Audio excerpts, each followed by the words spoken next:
कार्यक्रम के सह प्रायोजक हैं Shri ultra red oxide, Bharat का एकमात्र जंग रोधक से।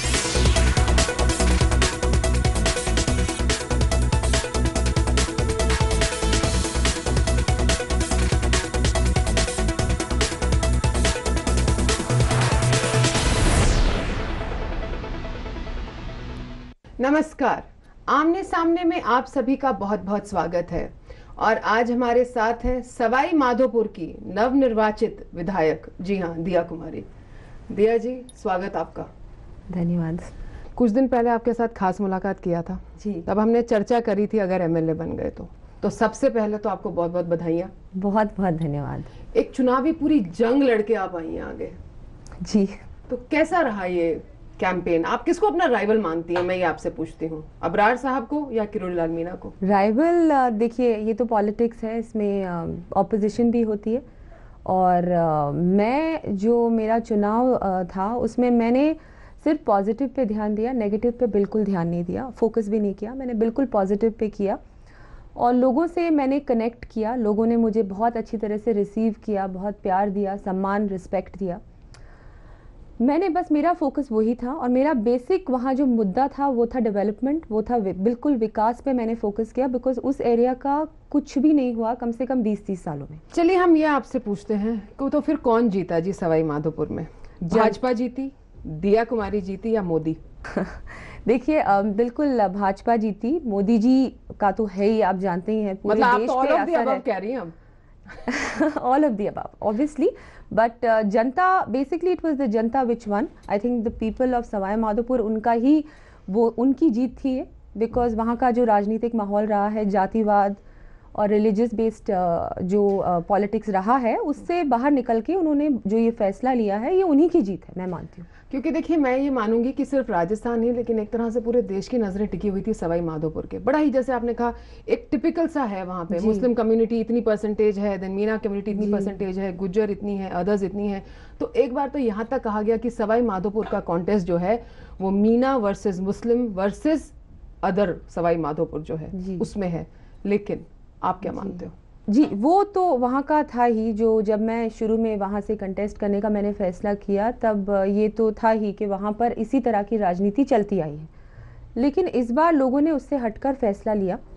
लोगों को आगे बढ़ना है, उनको प्रोग्रेस चाहिए। वहाँ के जो स्थानीय मुद्दे हैं, जो परेशानियाँ हैं, उससे लोग छुटकारा चाहते हैं। तो उन्होंने देखा, उनको बिल्कुल नरेंद्र मोदी जी, वसुंधरा राजे जी में उनको होप दिखता है। वही हैं जो लोग एक्सपेक्ट करते हैं कि बीजेपी से जो एक्सपेक्टेशंस हैं लोगों की, और जो उन्होंने देखा भी है, जो लास्ट टाइम वसुंधरा राजे जी के नीचे जो जितने काम हुए हैं वो बिल्कुल रुक गए थे इन 5 सालों में कांग्रेस के नीचे। और नरेंद्र मोदी जी ने भी, जो उनके सब लोग देख रहे हैं, जो गुजरात में उन्होंने वंडर्स किए। मोदी जी की रैली से आपको खासा फायदा हुआ? वहां जाके उन्होंने बोला कि आपकी बेटी आई है आपके बीच। नहीं, बिल्कुल बिल्कुल, उनका तो बहुत प्रभाव है। और बिल्कुल मुस्लिम वोट कैसे मिले?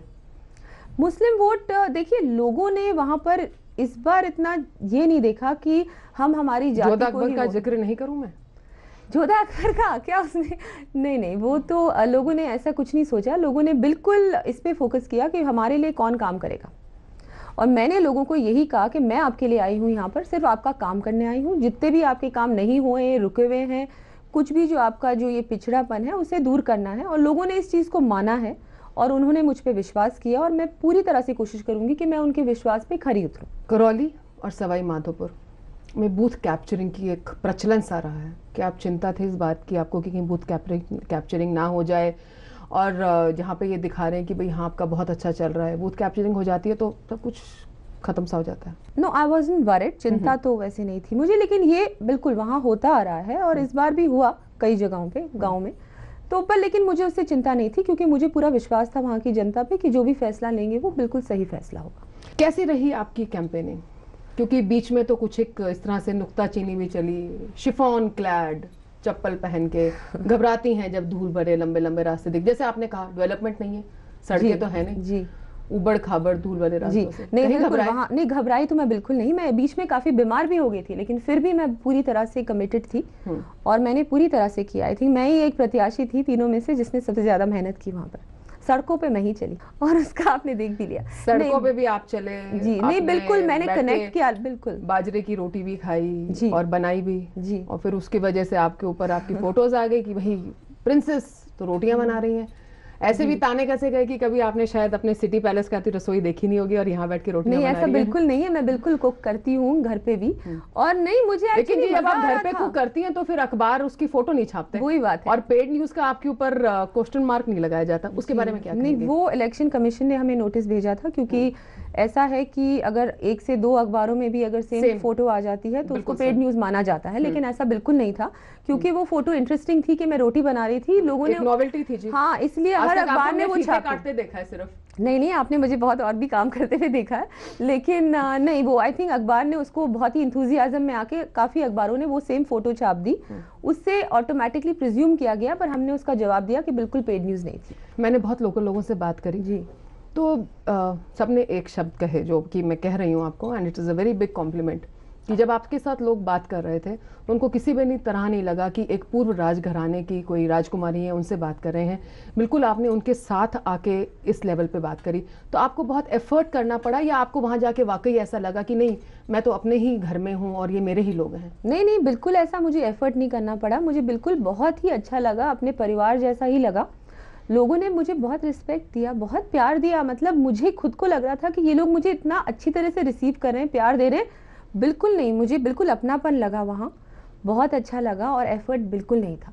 और मेरे पेरेंट्स ने भी मुझे यही, मतलब बचपन से मैं देखती है, मैं एक आर्मी ऑफिसर की भी बेटी हूँ, महाराजा की बेटी तो हूँ ही, लेकिन आर्मी ऑफिसर की भी हूँ।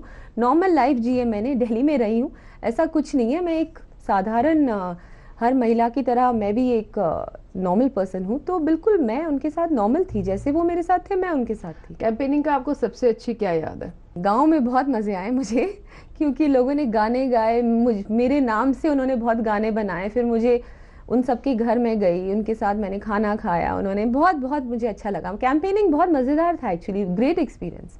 मुझे तो एक्चुअली मज़ा आ रहा था, मुझे बिल्कुल एफर्ट नहीं लग रहा था, बिल्कुल हार्डवर्क नहीं लग रहा था। I am missing it no and I can't wait. मुझे सवाई माधोपुर की याद आ रही है एक्चुअली, तो मैं बिल्कुल वहाँ जाना चाह रही हूँ जल्दी से जल्दी। जैसे आपने कहा कि बहुत आपने पॉजिटिविटी पे ध्यान दिया, ये मैं एग्री करती हूँ, क्योंकि किरोड़ी लाल मीणा ने भी और अबरार साहब ने भी, दोनों ने कोई कसर नहीं छोड़ी आपके ऊपर तरह तरह के ताने कसने में, और काफ़ी इनफैक्ट आपत्तिजनक बातें उन्होंने आपके लिए कही। तो क्या कभी भी मन करता था कि इसका जवाब दूं? आप किस लिए चुप रही? ये कि आप पॉजिटिविटी पे फोकस करना चाहती थी, या कहीं एक डर था कि भाई मैं तो नई नई अभी पॉलिटिक्स में घुसी हूँ, अब मीना जी से जबान लड़ाना कोई आसान काम नहीं है जी, कि कौन पड़े इन चक्करों में? नहीं, मैं उन पे बिल्कुल ध्यान नहीं दे रही थी, मुझे लोग बता तो रहे थे लेकिन मैं ध्यान नहीं दे रही थी। मैं बिल्कुल पॉजिटिविटी पे फोकस थी, और वो ऐसा लोग तभी करते हैं अगर आपको खुद को डर है कि मैं शायद हार जाऊंगी या हार जाऊंगा। मैं वो बिल्कुल नहीं सोच रही थी, मैंने पूरा, मुझे ये यकीन था कि मैं जीतूंगी भी, और लोग ये बात समझ भी रहे, तो बिल्कुल नहीं, मैंने उनकी बातों पे बिल्कुल ध्यान नहीं। लेकिन कांग्रेस की एक बात पे जिस पे मैंने ध्यान दिया, और उसी से संबंधित मैं आपसे सवाल पूछूंगी, सवाई माधोपुर के लोगों से आप कैसे कनेक्टेड रहेंगी? आपका स्कूल, आपका काम जयपुर में है, ये हम आपसे जानेंगे एक छोटे से ब्रेक के बाद। हम ब्रेक के बाद अभी वापस आते हैं, आप लोग देख रहे हैं आमने सामने। सभी का स्वागत है। आइए जानते हैं दिया कुमारी जी से कि वो कैसे सवाई माधोपुर के लोगों के साथ जुड़ी रहेंगी। जैसे किसी कांग्रेस वाले ने कहा कि सवाई माधोपुर के लोग क्या जयपुर सिटी पैलेस का टिकट खरीद के आएंगे आपसे मिलने? बिल्कुल नहीं, मैं ज़्यादा से ज़्यादा समय सवाई माधोपुर में स्पेंड करूंगी, रहूंगी वहाँ, और मेरी प्रायोरिटी सवाई माधोपुर रहेगा। आपका यहाँ भी घर है, परिवार है, 2 स्कूल चलाती हैं जी आप, जी, और भी बहुत सारे चैरिटेबल वर्क्स में आप इन्वॉल्व रहती हैं, कैसे बैलेंस कर पाएंगे? बैलेंस करना ही पड़ेगा, और करूंगी। जब मैंने ये रिस्पॉन्सिबिलिटी ली है, उन्होंने मुझे ये भरोसा किया है मुझ पे, मुझे अपना जनप्रतिनिधि चुना है, तो ये मेरी रिस्पॉन्सिबिलिटी है, ये मेरी प्रायोरिटी है, प्राथमिकता है कि मैं उन्हीं के काम में सबसे पहले, उनका काम मेरे लिए इम्पॉर्टेंट रहेगा, प्रायोरिटी रहेगा, उसके बाद दूसरे काम, पर्सनल काम बाद में। चाहे वो मेरे खुद के स्कूल्स हैं, और वो सेटअप ऑलरेडी हो चुके हैं, वहाँ मेरा पूरा एडमिनिस्ट्रेशन है, प्रिंसिपल्स हैं, पैलेस में भी जो म्यूज़ियम है वहाँ भी लोग हैं, मेरी मदर भी है, मेरे हस्बैंड भी हैं, वो लोग भी मेरी हेल्प करेंगे इसमें। और मैं तो बिल्कुल, मेरा फर्स्ट फोकस रहेगा सवाई माधोपुर के लोग और सवाई माधोपुर के काम। एक बात जो कुछ लोगों को आपकी बहुत पसंद आई, वो मैं आपको बता दूं, कहते कि बहुत बड़े बड़े वादे नहीं किए उन्होंने अपनी स्पीच में। ये नहीं, पसंद आई जी, उनको जी, कि जी। कोई ऐसा वादा नहीं किया कि वो जैसे भी हमारे को तो इलेक्शन से पहले जी चांद पे बिठा देते हैं जी और जब चुनाव खत्म हो जाते हैं तो हम खड्डे में मिलते हैं। जी नहीं, आम मैंने आदमी को इस चीज की जी, आदत है। हाँ बिल्कुल है, लेकिन मेरी आदत नहीं है, क्योंकि मेरा ये, मैं पॉलिटिशियन बाद में हूँ। आई थिंक बहुत ज़रूरी है कि आप कि अपने जो आपके जो प्रिंसिपल्स हैं और जो आप बोलें उस पे आप अमल रहे, बिल्कुल मतलब अमल उस पे रहें, टिके और रहें आप बिल्कुल उस पे। ऐसा नहीं सही होना बात चाहिए है। कि मैं कुछ कहूँ और फिर मैं कर नहीं पाऊँ। तो मैंने ऐसी कुछ बातें नहीं कही उनसे या वादे नहीं किए जो मैं नहीं पूरे कर पाऊँ। किसी न किसी तरह आपको अपने सवाई माधोपुर के नौजवान को रोजगार दिलाना है, जी क्योंकि पलायन बहुत ज़्यादा हो रहा है जी वहाँ से। सीमेंट फैक्ट्री को बंद हुए काफ़ी समय हो गया है ड्यू जी। टू पॉल्यूशन, और जो एक बहुत बड़ा एम्प्लॉयमेंट वो जनरेट करती थी वो अब कुछ भी नहीं रहा है। उसके बाद वहाँ पर अभी तक कोई ऐसी मेजर इंडस्ट्री नहीं है जिससे कि वहाँ के लोगों को वहीं पर रोजगार मिल सके। मैं मानती हूँ कि एक पूरा सरकारी प्रक्रिया चलेगी, लेकिन फिर भी आप क्या सोच रही हैं उस बारे में? मैं बहुत, सबसे पहला मेरा वही काम रहेगा कि वहाँ एम्प्लॉयमेंट की जो प्रॉब्लम है, बेरोजगारी है, उसको सॉल्व किया जाए। नॉन पोल्यूटिंग इंडस्ट्री लगाने की सबसे पहले रहेगी कि वहाँ क्या इंडस्ट्री लग सकती है। डेयरी प्रोड्यूस वहाँ बहुत है, तो शायद मिल्क चिलिंग प्लांट, मतलब बहुत सारी चीज़ें, फूड प्रोसेसिंग यूनिट है, कई चीज़ें हैं और नॉन पोल्यूटिंग इंडस्ट्रीज़ हैं जो वहाँ लग सकती हैं। तो वो मेरी प्रायोरिटी रहेगी सबसे पहले कि सब वही चीज़ मैं गवर्नमेंट के सामने रखूंगी कि क्या चीज़ है जो हम सबसे पहले वहाँ शुरू कर सकते हैं ताकि ये बेरोजगारी दूर हो। वही रूट कॉज है ये दूसरी चीज़ों का, जैसे वहाँ क्राइम रेट ज़्यादा है, ये सब चीज़ें हैं, वो इसीलिए है। नहीं जी, वैसे भी एंगर, ये सब चीज़ें क्यों है? भाजपा की सरकार ने अपने मैनिफेस्टो में आपने 15 लाख नौकरियां प्रॉमिस करी हैं 5 हाँ, साल तो में, बिल्कुल मतलब सवाई कि Madhopur will be her also- साल 3 लाख आप देंगे। वो तो बिल्कुल, जब भाजपा ने प्रॉमिस किए तो बिल्कुल होगा। और सवाई माधोपुर में तो मैं पक्का पूरा प्रयास करूंगी कि सबसे पहले इस प्रॉब्लम को सॉर्ट आउट किया जाए, along with others, infrastructure development, वहाँ रोड्स की प्रॉब्लम, पानी की प्रॉब्लम, इरिगेशन के लिए वाटर बहुत ज़रूरी है, एग्रीकल्चर वहाँ बहुत अच्छी तरह से डेवलप हो सकता है और बढ़ सकता है, लेकिन उसके लिए बहुत ज़रूरी है कि कुछ डैम्स हैं वो कनेक्ट हों, चंबल का पानी शायद आ सके। बहुत सारी ऐसी चीज़ें हैं जो स्थानीय वहाँ की समस्याएं हैं जो हो सकती हैं सॉल्व आसानी से, ऐसा नहीं है कि नहीं हो सकती। तो अभी किसी ने तक क्यों नहीं प्रयास नहीं करी जी किए। किसी ने? मुझे भी इस चीज़ का काफ़ी वो हो रहा है कि क्यों नहीं अभी तक किसी ने ये सब चीज़ें सॉल्व की। वहाँ से इतने बड़े नेता निकले हैं, कैबिनेट मिनिस्टर्स भी बने, लेकिन किसी ने वहाँ की जो एक्चुअल प्रॉब्लम्स है उस पर ध्यान नहीं दिया और कुछ किया भी ज़्यादा नहीं। 20-30 साल से वहाँ का कोई डेवलपमेंट बिल्कुल नहीं हुआ। आपने एक चीज कही है कि बेटर हेल्थ फैसिलिटीज बहुत ज़रूरी, कैसे इंश्योर करेंगे? वो करेंगे, वहाँ कुछ हॉस्पिटल्स और इस तरह की वो हमको करनी पड़ेंगी इस्टेब्लिश, बहुत ज़रूरी है। तो वो सब चीज़ें करेंगे अलॉन्ग साइड शिक्षा। वहाँ पर बहुत बड़ा मुद्दा है, हायर एजुकेशन के लिए वहाँ कुछ भी नहीं है। जैसे कोटा एजुकेशन हब है, सवाई माधोपुर में भी ऐसा कुछ हो सकता है। होटल मैनेजमेंट इंस्टीट्यूट, क्योंकि वहाँ टूरिज्म है, वहाँ पर उस तरह का भी कोई इंस्टीट्यूट खुल सकता है। सफारी पार्क भी, क्योंकि वहाँ ऑलरेडी है, हमारी सैंक्चुरी तो है ही रणथंभौर में, सफारी पार्क भी हो सकता है। कई चीज़ें हैं जो मेरे है दिमाग में, ऐसे सब चीज़ें हैं, प्रोजेक्ट्स भी बने हुए हैं, लेकिन वो आगे नहीं बढ़े गवर्नमेंट में। तो मैं पूरी कोशिश करूँगी कि वहाँ इन सब चीज़ों को आगे ले जाए। आपसे उम्मीदें बहुत ज़्यादा हैं जी, वो दोनों चीज़ें होती हैं। एक तरह से क्योंकि आप एक नॉन पॉलिटिकल बैकग्राउंड से आती हैं, तो आपको लोगों ने एट फेस वैल्यू लिया और बहुत ज़्यादा उधेड़ा नहीं, एक तरह से बहुत ज़्यादा क्रॉस क्वेश्चनिंग नहीं हुई, एक फ्रेश आप फेस थे, तो उसका एक फ़ायदा भी रहा, लेकिन एक उसका नुकसान भी होता है। अब सब लोग इमीडिएटली आपसे एक्सपेक्ट करेंगे कि बस जी अब वो मैडम हफ्ते भर में आके खड़े हो जाएंगे, मैडम वो फैक्ट्री नहीं लगी। नहीं, वो तो मैं हैंडल करूंगी, लेकिन मैं पूरी कोशिश करूंगी जल्दी से जल्दी मैं इन चीज़ों को आगे ले जा सकूं। ये आप बात मानती हैं? बिल्कुल, वो तो Expectations are एक्सपेक्टेशंस very तो खैर high. होते हैं, बिल्कुल, definitely, I know that, but मैं तो I will be totally committed to doing my best. National park की बात करते हैं जी, बिल्कुल हमारे राजस्थान की शान है, बिल्कुल मैं मानती हूँ इस चीज़ को, लेकिन उसके साथ जुड़ी हुई कुछ एक बड़ी टिपिकल प्रॉब्लम्स भी है। कुछ एक प्रॉब्लम तो ये है कि जो पुरानी सरकार गई है उन लोगों ने रिजर्व लैंड के अंदर जी, कई नेताओं ने अपने प्रॉपर्टीज बना रखे हैं, उसके बारे में कुछ एक्शन लिया जाएगा? बिल्कुल लिया जाएगा। जो भी नहीं होना चाहिए था और हुआ है उसको बिल्कुल रिव्यू किया जाएगा और उस पर एक्शन लिया जाएगा। मैं अभी पीछे खुद भी जाकर आई थी, मेरे को जबकि शेर देखने को नहीं मिला अनफॉर्चुनेटली, और उसके बाद मैंने बहुत सारी साइट्स पे भी देखा जो खास करके विदेशी पर्यटक आते हैं हमारे यहाँ घूमने, उन लोगों ने जिस तरह के कमेंट्स डाले हुए हैं पार्क के अंदर गंदगी के बारे में, पार्क के टॉयलेट्स बहुत फिल्दी हैं, फैसिलिटीज बहुत खराब बहुत खराब है। तो इसके बारे में आप किसके साथ टाई अप करके आप क्या सोच रही हैं कि इसको कैसे इम्प्रूव करेंगी? नहीं, इसको गवर्नमेंट लेवल पे ही करेंगे सबसे पहले तो, और अगर कोई प्राइवेट ऑर्गेनाइजेशन को इन्वॉल्व करना पड़ेगा तो मैं तो I am open to that. Already मैं टूरिज्म रिलेटेड कई चीज़ें कर रही हूँ जयपुर में, तो मेरा तो बिल्कुल वैसे ही रहेगा और पूरी तरह से डेवलप किया जाएगा, चाहे वो फैसिलिटीज़ हो, चाहे वो अंदर का डेवलपमेंट हो। रोड्स भी थोड़े ठीक नहीं है वहाँ के, वो भी करना है। वहाँ का फोर्ट बहुत खूबसूरत है, उसको भी थोड़ा ज़्यादा हाईलाइट करना बहुत ज़रूरी है। वो इतना नहीं है, वहाँ लोग सब नहीं जाते, पार्क में तो आते हैं लेकिन फिर फोर्ट में बहुत कम लोग जा पाते हैं, तो उसके लिए भी ज़रूरी है कि उसको भी हम लोग हाईलाइट करें और उसको थोड़ा सा बेटर मार्केट किया जाए और लोगों को पब्लिसाइज किया जाए। जैसे आपने कहा कि वहाँ डेवलपमेंट नहीं है, नहीं। यही कहना वहाँ के आम आसपास जो रहते हैं लोग, उनका भी है। मैं आपको थोड़े से आंकड़े बताती हूँ। 4 गांव पड़ते हैं जी रणथंभौर वाले एरिया में, 15 गांव पड़ते हैं केला देवी सेंचुरी में, 4 गांव पड़ते हैं सवाई मानसिंह सेंचुरी में, और 3 गांव पड़ते हैं सवाई माधोपुर में, जो आंकड़े मेरे पास हैं जी वेबसाइट से उतारे हुए। इन गांव वालों का, इन लोगों का और आसपास वालों का ये कहना है कि इस रणथंभौर नेशनल पार्क की वजह से हमारी डेवलपमेंट रुकी हुई है जी। हमारे वहाँ पे सड़कें नहीं बनते हैं, डैम्स नहीं बनते हैं, इलेक्ट्रिक पोल्स नहीं बनते हैं। इन लोगों की प्रॉब्लम आप नेशनल पार्क की सैंक्टिटी को मेंटेन रखते हुए किस तरह से सॉल्व करने का प्रयास करेंगे, हम आपसे जानेंगे एक छोटे से ब्रेक के बाद। हम ब्रेक के बाद अभी वापस आते हैं, आप लोग कहीं जाना नहीं। ब्रेक के बाद आप सभी का स्वागत है।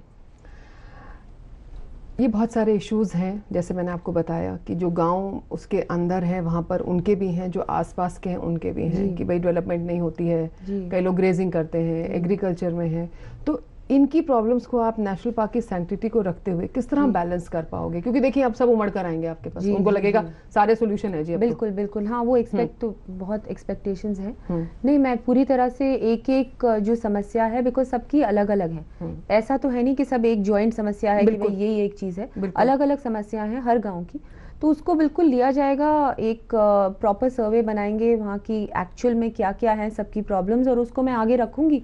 पूरा प्रयास करूंगी कि वहाँ की अथॉरिटीज़ के साथ मिलके, वहाँ की जनता के साथ मिलके, वहाँ जो भी पर्टिकुलर प्रॉब्लम्स हैं हर गांव की, उसको सॉल्व करें। एक दो जगह ये भी प्रश्न उठाए गए कि आपके साथ बहुत सारे आपकी अपनी कम्युनिटी की जीप्स चला करती थी, उसके अंदर आपकी कम्युनिटी के राजपूत हुआ करते थे, एंड कहते कि वो बड़ा क्लियरली दिखता था कि सब लोग जयपुर से हैं।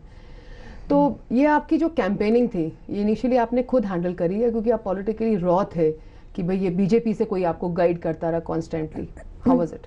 नहीं, गाइडेंस तो बिल्कुल थी बीजेपी से, और मेरे जो वहाँ पर बीजेपी के वर्कर्स थे उन्होंने बहुत कोऑपरेट किया, बहुत मेहनत की। तो बिल्कुल आई एम वेरी ग्रेटफुल कि उन्होंने मुझे पूरा कोऑपरेट किया, मुझे गाइड किया, क्योंकि मैं तो बिल्कुल न्यूकमर थी ही। और जहाँ तक कि हमारे ये सब जो लोग मेरे साथ लगे थे वो तो अपने आप ही आए थे, ऐसा कुछ नहीं था कि मैंने किसी को भी कहा था कि आप मेरे साथ गाड़ी चलाइए या मेरे साथ लगिए, ऐसा नहीं था।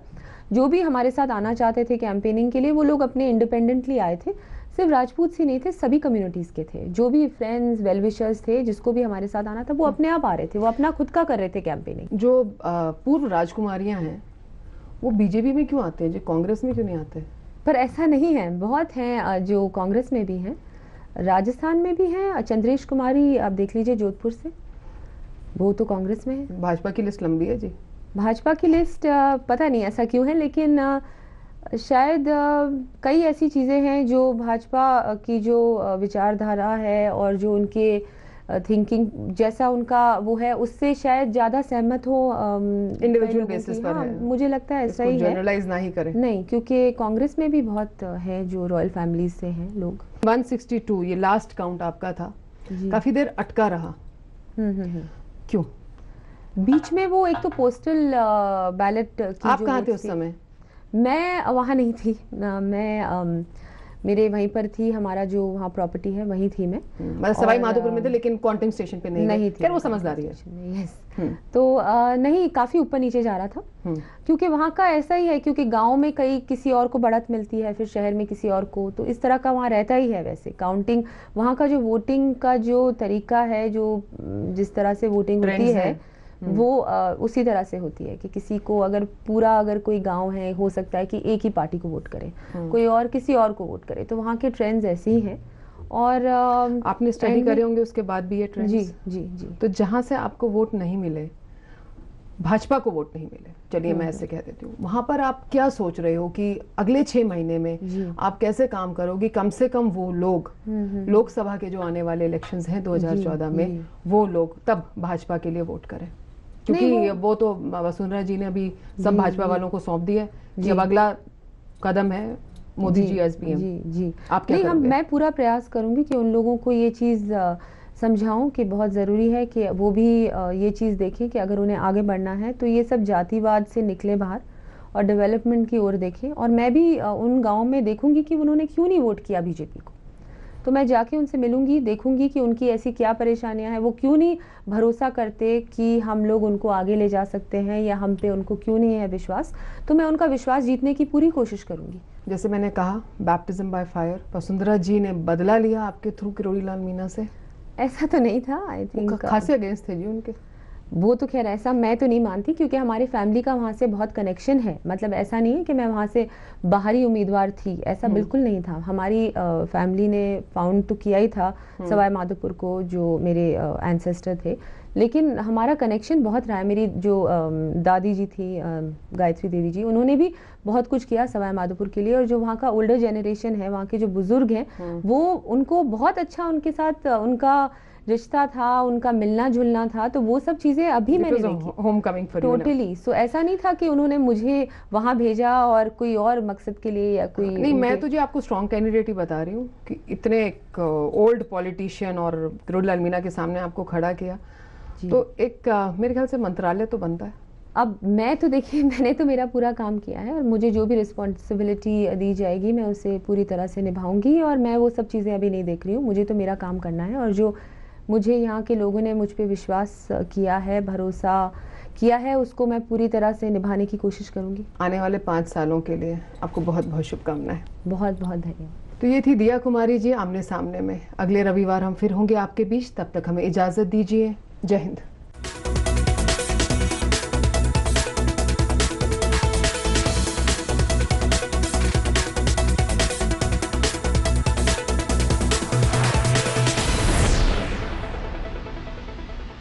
कार्यक्रम के सह प्रायोजक थे श्री अल्ट्रा रेड ऑक्साइड।